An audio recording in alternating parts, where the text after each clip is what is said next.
धरती तो तमस है, तमोगुणी वो है।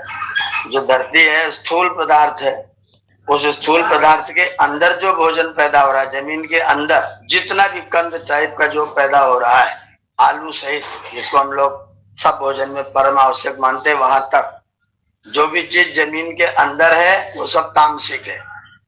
जो चीज जमीन के ऊपर है, पालक है और ये चीजें जो है, जो ऊपर ऊपर साग इत्यादि जो है वो पैदा हो रहे हैं, वो सब राजसी है। और जो एकदम ऊपर जाकर के बेल लग रहा है, आम लग रहा है, महुआ लग रहा है, गूलर लग रहा है, पीपल लग रहा है, ये जो फल है ऊपर जाकर के, वो सब सात्विक है। इस तरीके से राजसिक, तामसिक और सात्विक है। दूसरा, उसको बनाने वाला व्यक्ति किस तरह के आचरण वाला है, उस तरह से ही भोजन सात्विक, राजसिक और तामसिक होगा। व्यक्ति बीड़ी पी रहा है, तंबाकू खा रहा है, अपने मन पर कोई नियंत्रण नहीं है, गाली गलौज करता है, साफ सुथरा भी नहीं है, उस व्यक्ति के हाथ का बनाया हुआ भोजन तामसिक है। व्यक्ति सादा है, कुछ विशेष नहीं करता है, कोई दुर्व्यसन भी नहीं है, लेकिन ध्यान साधना उस चीज में उसकी कोई रुचि नहीं है, कोई मत नहीं है, वो राजसी भोजन बनाएगा। एक व्यक्ति गायत्री मंत्र पढ़ता पढ़ता भोजन बनाता है, ओम ओम जपता हुआ भोजन बनाता है, शुद्ध सात्विक नहा धो करके पूजा पाठ करके बनाता है, उसका बनाया भोजन सात्विक होगा।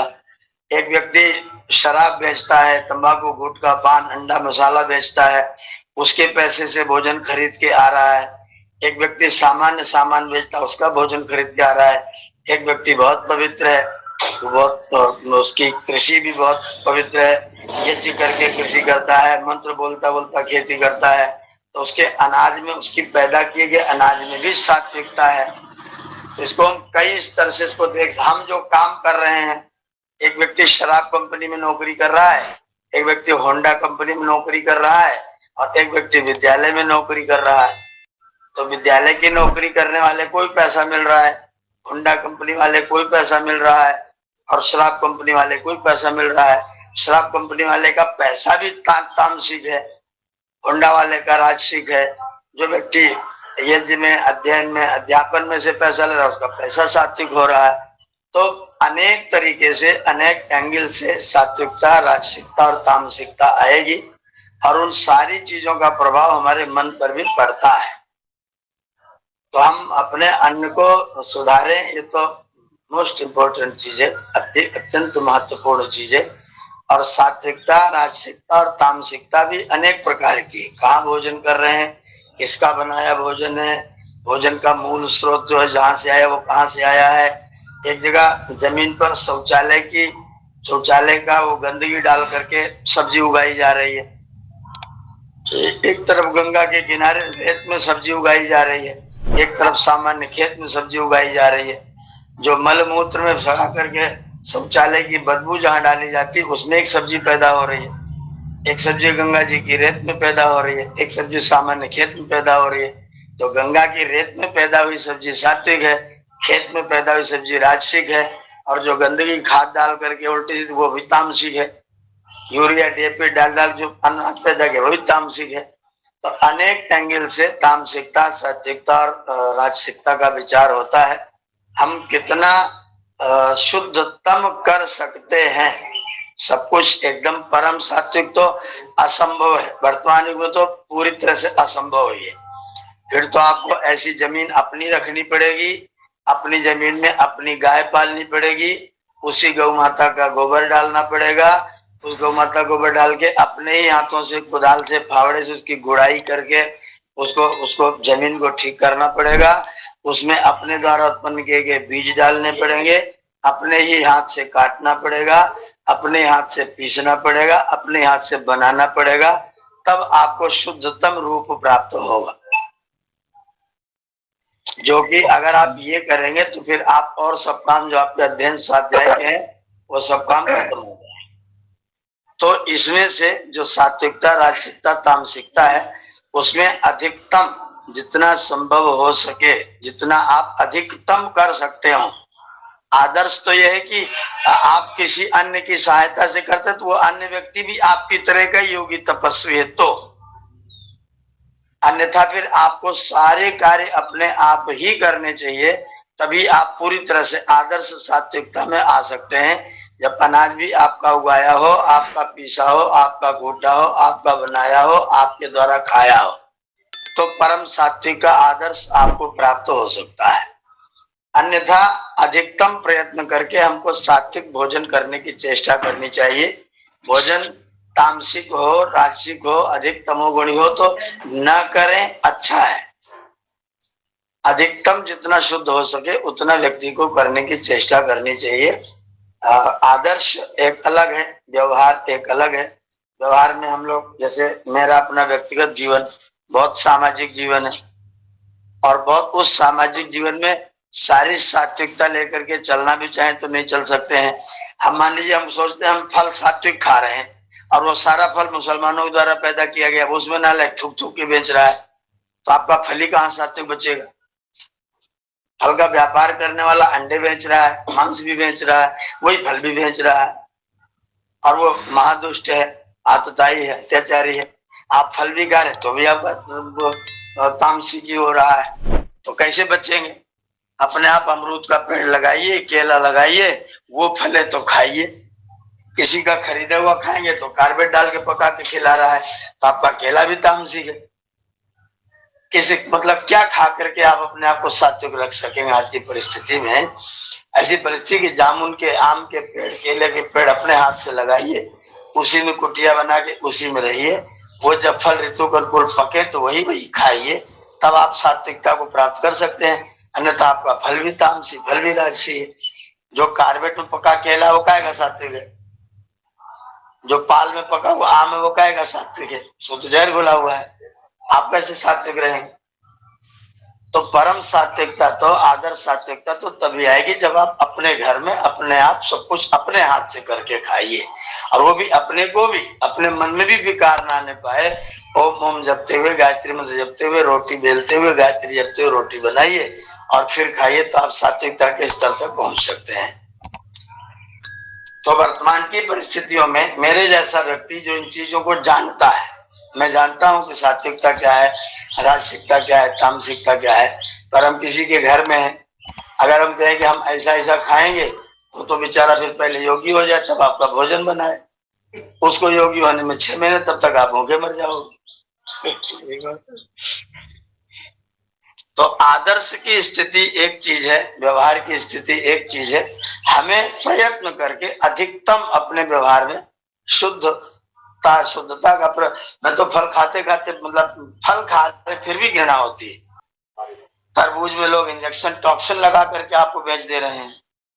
टॉक्सिन इंजेक्शन आपको तरबूज में लगा के भेज दे रहे हैं। तरबूज बड़ा सात्विक फल है, बड़ा पैदा हो रहा है, गर्मी की ऋतु के अनुकूल भी है, लेकिन आप अगर सात्विक पे विचार करेंगे तो महागंधापन है, उसमें टॉक्सिन लगा हुआ है, आपके मन का सत्यानाश करेगा। तो क्या खाइएगा, कैसे बचिएगा। आदर्श ये है, मैं जानता हूं आदर्श है, लेकिन हम व्यवहार में उस आदर्श को नहीं उतार पाते। उतारेंगे तो सामाजिक जीवन पूरी तरह से बंद कर देना पड़ेगा। अपने खेत में रहेंगे, गाय का गोबर डालेंगे, अपने हाथ की लौकी जब फलेंगी तो खाएंगे, उससे पहले उसके पत्ते का साग बना के खा लेंगे, तब हमारी सात्विकता सुरक्षित बचेगी। तो इसको अनेक एंगल से सात्विक, राजसिक, तामसिक को देखा जाना चाहिए, और उसमें से थोड़ा सा समझौतावादी हो करके और अधिकतम शुद्ध रखने का प्रयत्न करना चाहिए, अधिकतम शुद्ध करने का प्रयत्न करना चाहिए। लेकिन सर्वथा सात्विक होना इस युग में संभव तभी होगा जब आप सामाजिक जीवन को बिल्कुल छोड़ दें, अपने घर में रहें, अपने कुटिया से बाहर न निकले, दुनिया के लोगों से मिले नहीं। दुनिया के लोग मिलेंगे तो आपके विचारों कहीं न कहीं असात्विकता जरूर घुसेड़ेंगे, राजसिकता जरूर घुसेड़ेंगे। आपसे बातचीत करेंगे तो शरीर की बात करेंगे, मन की बात करेंगे, दूसरे की महिला की बात करेंगे, दूसरे के धन की बात करेंगे। तो आपको अपने को सात्विकता में लाने के लिए बड़ा सब कुछ छोड़ करके आपको बिल्कुल दुनियादारी से आपको अलग कर लेना पड़ेगा, तब आप परम सात्विकता को, आदर्श सात्विकता को प्राप्त कर सकते हैं। अन्यथा समझौता करना पड़ता है। और सात्विकता के लिए ये ध्यान रखना अवश्य है कि हमारा भोजन अधिकतम सात्विक, अधिकतम सादा, अधिकतम सरल, अधिकतम मिर्च मसाला न मिला हुआ, ऐसे गृहस्थी जो गलत सेवन चीजों को नहीं करते, जो पवित्र गृहस्थी हैं, उन्हीं के घर का भोजन किया जाए। अलग स्थान पर जहाँ लोग भोजन आदि का ध्यान नहीं रखते हैं, गलत चीजें खाते पीते हैं। जो हलवाई के हाथ का भोजन कर रहा सात्विक तो खा ही नहीं सकता है। हलवाई बीड़ी पीता जाएगा, बनाता जाएगा। आप किसी के यहाँ न जाए, अपने घर में खाएं, अपने घर में रहें, तो सात्विक अन्न का सेवन वर्तमान युग में किया जा सकता है। नहीं तो जस्ते में बना हुआ, हलवाई के द्वारा बनाया हुआ कैसे सात्विक होगा? कोई मतलब ही नहीं। तो इसलिए आप घर छोड़ दें, अपने घर में रहें, अपने आश्रम पर रहें, अपने कुटिया में रहें, और किसी व्यक्ति से भी न मिले। व्यक्तियों से मिलना भी आपको राजसिक और तामसिक बनाएगा। और मिले तो केवल साधु संत महात्माओं से मिले, जो तपस्वी लोग हैं, जो अपने योगांग का अनुष्ठान करने में दत्त चित्त हैं, उन्हीं से मिले तो आपकी सात्विकता सुरक्षित रह सकती है। अन्यथा अधिकतम जैसे हम लोग सत्संग कर रहे हैं, मिल रहे हैं, आप इस तरह के संग कर लें, समझौता कर लें, और कुछ मतलब कुछ भी नहीं से कुछ भला, इस भावना के साथ में सर्वनाशे समुत्पन्न अर्धम त्यजति पंडिता अर्धे न कार्यम कुरुते सर्वनाशो ही दुस्साह। सब न बिगड़ जाए, इसलिए कुछ जितना हो जाए उतना व्यक्ति को करने की कोशिश करते रहना चाहिए। जी बहुत बढ़िया, आपने आज बहुत अच्छी, आपको बहुत बहुत धन्यवाद। ये सारी व्याख्या मैं अपने जीवन पे अनुभव कर चुका हूँ, कर रहा हूँ, लेकिन मैं इस तरह जिस तरह विवेचना आपने की, आपने समझाया, हम नहीं समझा सकते थे। ये बहुत अच्छा काम किया, बहुत अच्छे, धन्यवाद आपका। दूसरी बात एक और कहना चाहता हूँ कि हम सात्विक में रहते हुए भी विकार से युक्त हैं, बीमार हैं। इसके लिए हमारे अंदर जो बीमारियां सत रज तम यानी कफ पित्त वात वायु क्या कहते हैं, वात पित्त कफ की हैं, जो ये अंदर व्याप्त हुई पड़ी हैं, इनको हम जब तक पूरी तरह से निकाल नहीं देते हैं और दूसरी पनपने नहीं दें, ये तो जरूरी भी है शरीर में। तो इसके लिए मैं आपसे और निवेदन करूंगा कि थोड़ा सा इसकी व्याख्या और समझा दें, थोड़ी सी तरह कैसे करें लोग बात। हम तो इसको महसूस कर रहे हैं, और नित्य प्रति कोई विकार हमारे अंदर इकट्ठे भी नहीं होने पाते हैं, होते हैं उनको तुरंत निकालते हैं, और बहुत आनंदित होता हूँ, आनंद की प्राप्त महसूस करता हूँ। तो इसकी थोड़ा सा और व्याख्या बताएं हम सब लोगों को। उसके लिए भी आपकी तरह व्यक्तिगत होना पड़ेगा। उसके लिए भी आपकी तरह व्यक्तिगत होना पड़ेगा। जब हम समाज में होते हैं, व्यक्तियों के अधीन होते हैं, भोजन आदि की अधीनता होती है, समय की अनुकूलता नहीं होती है, समय दूसरे लोगों के अनुकूल होता है। हमारा कार्यक्रम 7 बजे शुरू होना है, 6 बजे 6:30 बजे हम लोगों को भोजन करना है, नियम बनाया गया। अब जनता 8:30 बजे आ रही है, या तो हम प्रवचन न करें या तो फिर उनके अनुकूल चले, क्योंकि सुनाना जनता को, सुधार करना जनता को है। और जनता आएगी 8 बजे के बाद, तो फिर आप उनको सुनाइए, या तो सुनाने से वंचित हो जाइए, या फिर उनको सुनाने के चक्कर में अपनी नींद को शॉर्ट करिए, अपनी नींद को कम करिए। नींद कम करेंगे तो भोजन पाचन कम होगा, भोजन पाचन कम होगा तो विकार शरीर में पैदा होगा। एकदम असामाजिक बन करके हमारे शरीर में उत्पन्न होने वाले भोजन यदि हमारा सात्विक हो जाए, तो पहली बात तो न्यूनतम विकार ही पैदा होंगे। अगर हम सात्विकता को ध्यान में रखते हुए भोजन करना शुरू कर दें, समय अनुकूल, ऋतु अनुकूल, सात्विकता को ध्यान रखते हुए, तो न्यूनतम विकार पैदा होंगे। पर जैसे ही इनमें थोड़ा सा भी मतभेद होता है, थोड़ा विभेद होता है, तुरंत हमारे सब सात्विकता, राशिकता, सब विकार जो होते हैं वो शरीर में पैदा होना शुरू होते हैं। अब यहाँ भी फिर हमको समझौता करना पड़ता है। शरीर में जो चीजें कफ कारक है, कौन सी चीज किस चीज के साथ में हम सेवन कर रहे हैं, फल खा रहे हैं, फल के साथ में क्या पी रहे हैं, कोई पानी पी रहा है, कोई नमकीन खा ले रहा है, कोई चाय पी ले रहा है। तो ये जो भोजन किसके साथ में कौन सा भोजन करना, किस समय भोजन करना, कैसा कितना भोजन करना, ये सब करें तो हमारे शरीर में न्यूनतम विकार पैदा हो। और विकार यदि पैदा हो भी जाए, क्योंकि बचपन से जो हमारी माताएं बहनें हैं जिन्होंने हमको भोजन कराया प्रारंभ से, वो लोग आयुर्वेद की ज्ञाता नहीं है, पाक विद्या की ज्ञाता नहीं है, उन्होंने दाल भात बनाना सीखा है बस। तो वो कौन सी चीज कब कितनी कैसी किस मौसम में कैसी खाई जानी है, वो हमारे परिवारों में वर्तमान के युग में परंपरा में नहीं है। तो बस कुछ चीजें, अच्छा कुछ चीजें रूटीन पर चल गई, जितनी मिठाइयां चल रही हैं, कैसी कैसी क्या क्या मिठाइयां बन रही हैं, क्या क्या नमकीन बन रहा है, वो सब जब विकार युक्त भोजन हम लोग करते हैं तो शरीर में विकार पैदा होते हैं। उन विकारों को दूर करने के लिए आपको अपने शरीर पर काम करना पड़ता है। उसके लिए आपको सामाजिक जीवन से हट करके सुबह के 3 घंटे आपके व्यक्तिगत होने चाहिए। अगर मैं सुबह के 3 घंटे व्यक्तिगत कर दूं तो आप लोगों से किसी से भी मैं नहीं भेंट कर सकता हूं, मेरी फिर आपसे किसी से भेंट नहीं होगी, सुबह की कोई कक्षा नहीं होगी, और मैं आप लोगों से फिर कभी मिलूंगा नहीं, क्योंकि 3 घंटे अपने दूंगा, बाद में फिर मैं दूसरे काम में जुट जाऊंगा, तो आप लोगों से भेंट करना हो जाएगा बंद। तो विकार निकाल, आप शिव मुनि जी विकार निकालने के लिए 1 घंटा अपने लिए खर्च कर सकते हैं, और मैं 5 क्लास लेना शुरू करता तो विकार कब निकालू? तो फिर वही समझौता करना पड़ता है। अगर मैं अपने को स्वस्थ रखने की बात सोचता हूँ तो सवेरे मेरे आमाशय में जो भोजन का कच्चा भाग बचा है, थोड़ा बहुत जो खटास बची है, जो अम्ल बचा है, उस अम्ल को पानी पी करके, गुनगुना पानी पी करके, और उस अम्ल को कुंजल क्रिया करके पेट से बाहर कर दिया जाए, तो आमाशय में अम्ल का भाग बचा न रहे। अगर आप उसे नहीं बाहर निकालेंगे तो बच करके आपकी आंतों में होता हुआ शरीर में जाएगा, और है वो विकार, तो विकार होगा तो शरीर में जाकर के कहीं न कहीं रुक करके विकार ही पैदा करेगा। तो कुंजल क्रिया करके आप अपने जो आमाशय में अम्ल है, उस अम्ल को कुंजल क्रिया के द्वारा बाहर निकालिए। पहले स्तर पर ऊपर से ऊपर को निकाल दीजिए तो विकार से दूर हो गए। फिर जो आंतों में विकार रह गया, उन आंतों में विकार को भोजन की मात्रा कम रखते हुए, वायु और जल का पर्याप्त प्रयोग करते हुए अगर हम भोजन करते हैं तो उससे भोजन का विकार थोड़ा कम पैदा होता है। और विकार जो पैदा भी हो जाए तो फिर उसको पेट साफ करने की व्यवस्था किया जाए। उसके लिए जो चूर्ण इस तरह के आते हैं, औषधियां इत्यादि आती हैं, गुनगुने पानी से त्रिफला शाम को ले लिया जाए, या फिर सवेरे सवेरे थोड़ा गुनगुने पानी से हरित की चूर्ण हरण ले लिया जाए, और जो पाचन की चीजें हैं, लौड़ भास्कर इत्यादि चूर्ण का प्रयोग किया जाए, तो पेट वैसे ही साफ हो, और न भी साफ हो तो हफ्ते में 10 दिन में कभी जुट करके एनिमा करके पेट को साफ कर दिया जाए। साल 6 महीने में एक बार ये जो अपना एरंडी का तेल है उसको पी करके शाम को उपवास करके भोजन न करके और एरंडी का तेल पी लिया जाए तो 2-3 बार में दस्त होकर के आंतें पूरी साफ हो जाती हैं। तो आंतें भी साफ हो जाए, नीचे जो नीचे सरक गया वो मल नीचे के भाग से बाहर निकल जाए, जो ऊपर आमाशय में भी कच्चा बचा हुआ है वो कुंजल क्रिया के द्वारा बाहर निकल जाए। तो जो विकार शरीर में पैदा हो वो रोज के रोज निकल जाया करें, उनको निकाल दिया जाया करे।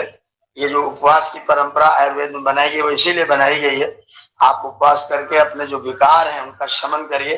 जो भोजन बिना पका कच्चा रह जाता है, बिना पचा भोजन रह जाता है, वही भोजन बाद में जाकर के विकार पैदा करता है। तो मल साफ हो रहा है कि नहीं, पेट साफ हो रहा है कि नहीं, आमाशय साफ है कि नहीं, ये सारी चीजें जब तक हमारी साफ नहीं होती हैं तो विकार तो एक शत्रु है, वो शरीर में रहेगा तो शरीर को बाद में कष्ट प्रदान करेगा। जब तक शरीर तगड़ा है, जवानी है, तब तक पता नहीं चलता है, जब कमजोर होता है, वृद्ध होता है तो उसका रोज पता चलता है। हमारे शरीर में भोजन से ही उसी में से वात भी बन रहा है, पित्त भी बन रहा है, कफ भी बन रहा है, और शरीर की प्रकृति सबकी अलग अलग है। कुछ लोगों की वात प्रकृति है, किसी की वात कफ प्रकृति है, किसी की कफ पित्त प्रकृति, कभी कफ वात प्रकृति है। तो शरीर की अलग अलग प्रकृतियां हैं। उन शरीरों की प्रकृतियों पर विचार करते हुए, जिन लोगों का शरीर स्थूल है, मोटा है, मांस ज्यादा है, वो वात और कफ प्रकृति वाले लोग हैं। तो वात और कफ वालों को जो वात बढ़ाने वाली चीजें हैं, बहुत तेज सवारी पर यात्रा, उड़द, कद्दू ऐसी सब्जियां, बैंगन जैसी सब्जियां, तो जो वात और कफ को बढ़ाएंगी ऐसी सब्जियों का, दालों का प्रयोग, उड़द का प्रयोग कम किया जाए। मूंग का प्रयोग करें तो छिलके सहित प्रयोग करें, मसूर का छिलके सहित प्रयोग करें, हल्की हल्की दालों का प्रयोग करें।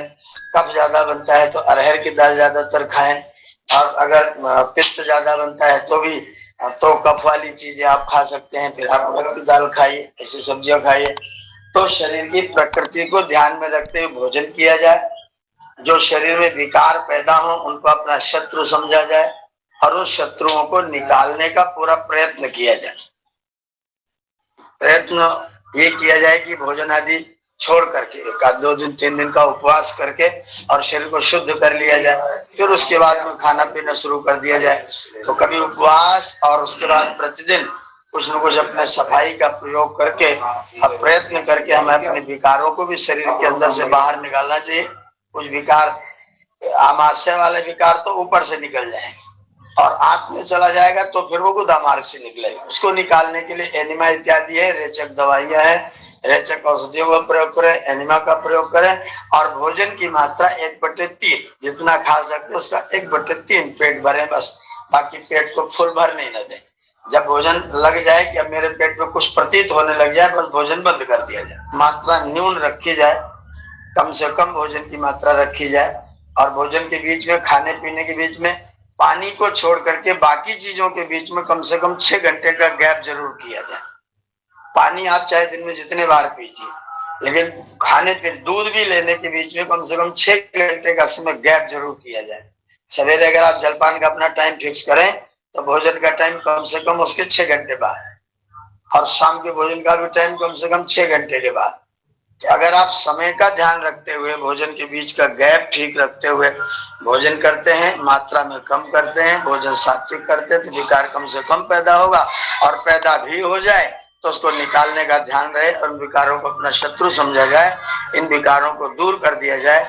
शरीर जितना विकार से रहित होगा उतना रोग से रहित होगा, जितना रोग से रहित होगा उतना तन स्वस्थ होगा, जितना तन स्वस्थ होगा उतना मन को स्वस्थ करने में आपको सहयोग प्राप्त होगा। तन जितना स्वस्थ होगा, मन को स्वस्थ करने में आपको उतना ज्यादा सहयोग मिलेगा। अगर तन ही दूषित है, तन ही विकार युक्त है, तो फिर मन को संशोधित करने में आप दूसरी कक्षा में जा नहीं सकते। पहली कक्षा ही आप फेल हो रहे हैं, तो यदि हमारी पहली ही कक्षा ठीक नहीं है तो फिर दूसरी कक्षा में जाएंगे कूद करके, तो वहां जाकर के कुछ न कुछ कमजोरी रह जाएगी। मन दूसरी कक्षा है, शरीर पहली कक्षा है, बुद्धि तीसरी कक्षा है और आत्मा तुरीय अवस्था है, चौथी कक्षा है। तो हम क्रम से पहले अपने शरीर पर ध्यान देते हुए, फिर मन पर ध्यान देते हुए, फिर बुद्धि पर ध्यान देते हुए फिर आत्मा तक आते हैं।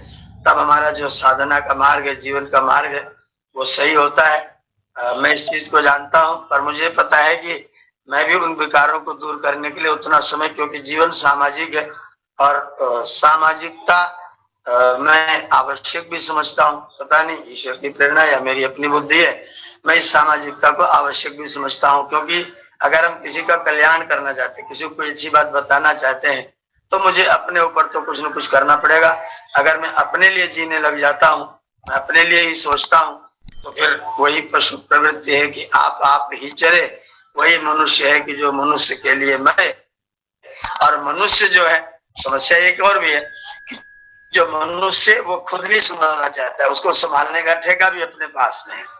अगर कोई व्यक्ति जिज्ञासा वृत्ति के साथ में हमारे पास आए तो हम जब चाहें तब वो करेगा, लेकिन अगर हमें ही उसको थोप करके उसको सिखाना है, अगर हमारे में प्रवृत्ति हम दूसरे को सुधार करेंगे, दूसरे को अच्छा बनाएंगे, तो फिर हमें उसके अनुकूल अपने आप को परिवर्तित करना पड़ता है। कार्यक्रम में जाएंगे, जिसके घर में रहेंगे, अब वहां पूरी तरह से अपना चला ही नहीं पाते हैं, पूरी तरह से अपना चलाएं तो फिर वो बाधित हो जाते हैं। तो सामाजिक जीवन में जानकारी रखते हुए भी कहीं न कहीं कुछ न कुछ समझौता हम लोगों को करना पड़ता है। मैं इस विषय में खुद सोचता हूँ, जानता हूँ, लेकिन जितना चाहता हूँ, जितना करना चाहिए, उतना न कर पाता हूँ और न करने का समय होता है, न उतनी करने की परिस्थितियां होती हैं, उतनी करने की व्यवस्थाएं होती हैं। गुरुकुल में उन्हें आश्रम पर रहे तो अपने विकार को अवश्य दूर करने की चेष्टा में सदैव करता रहता हूँ। उपवास भी जहाँ तक हो सकता है वो करता ही रहता हूँ, भोजन भी उतनी मात्रा में ही लेता हूँ, भोजन ठीक ही लेने की प्रयत्न करता हूँ और सफाई का भी निरंतर ध्यान रखता हूँ कि मेरा शरीर स्वस्थ रहे। उसका परिणाम भी अच्छा मिलता है। 2013 में सितंबर मुझको बुखार आया था, आज 2024 चल रहा है, 12 सालों में मुझको कभी बुखार नहीं आया है। तो शुद्ध रखने का, साफ रखने का ये तरीका है। पिछले साल पूरे साल जगह जगह गए, जगह जगह घूमे, अनेक तरह से बीमारी, कोई रोग हो सकता था, लेकिन पूरे वर्ष में कहीं भी एक टाइम का भी ऐसा नहीं हो कि विकार पैदा हो गया, मैं बीमार हो गया, स्वस्थ हो गया, आज नहीं चल पाएंगे, आज आराम करना पड़ेगा। तो वर्ष भर लगातार चल रहे हैं। तो उसका मैं लाभ भी देख रहा हूँ। लाभ ये देख रहा हूँ कि अगर हमारा शरीर शुद्ध है, पेट साफ है, आमाशय ठीक है, तो फिर आपको बीमारी बाहर से आएगी ही नहीं। आपकी बीमारी अंदर अंदर आप जो पैदा विकार पैदा आप उसे दूर कर दे रहे हैं।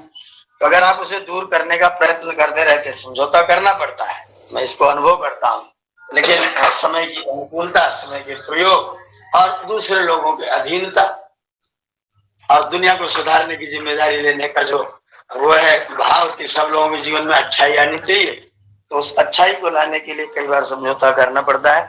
लेकिन हम प्रयत्न कर, इस समझौते के बीच में यह प्रयत्न करना है कि मैं सब नहीं छोड़ रहा हूँ, कम से कम